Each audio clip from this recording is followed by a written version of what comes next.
and welcome to today's video. Today I am creating an OC. Her name is Hibiscus.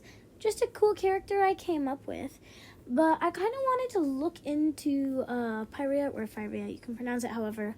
I'll pronounce it both ways throughout the video. But I think I want to talk about how the cultures would be impacted and just how the tribes Did this without a script. Sorry.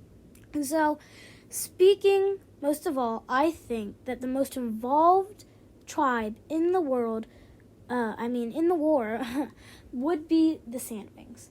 The sandwings were really the root of the war, having Blister killed her mother that started the war.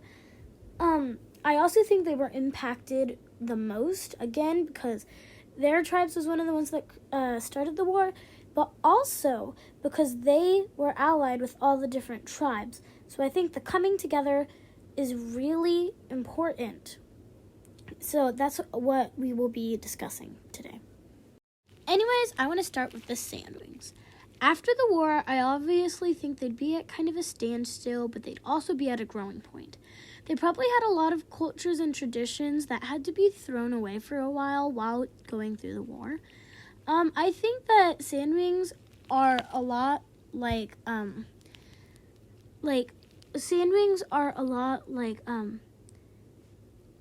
they're a lot like the traditional party celebrations and stuff like that. So I think that they would have a celebration every winter and every summer.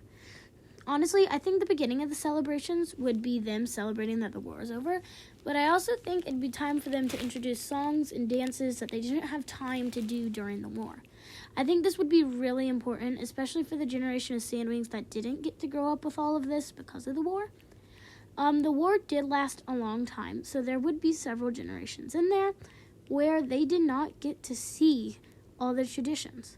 I think bringing back the traditions of the sandwings would be really cool if we could see more books about the first arc. But I do think that the sandwings are a really cool tribe and would be one of those tribes that do a lot of the traditions. First, let's start with the summer celebration of the sandwings. I think that the sandwings would have a summer celebration because it would be the hottest time of the year for them. They would probably eat a lot of traditional foods and a lot of spiced foods. I also think that after the war, foods would actually come into action more, and their foods could start spreading. I want to talk about the foods mainly because I think that's a big part of culture that we see in real life today. So I want to talk about it and put it into Wings of Fire. I think they would have a lot of spicy foods. And I do think the Sandwing Desert could kind of be a tourist attraction, as there's a lot of cool things that you can find in the desert, especially like the Scorpion Den and all those cool places. I think some of the foods they would have would probably have to do with camels, scorpions, spiders, and other things that live in the desert.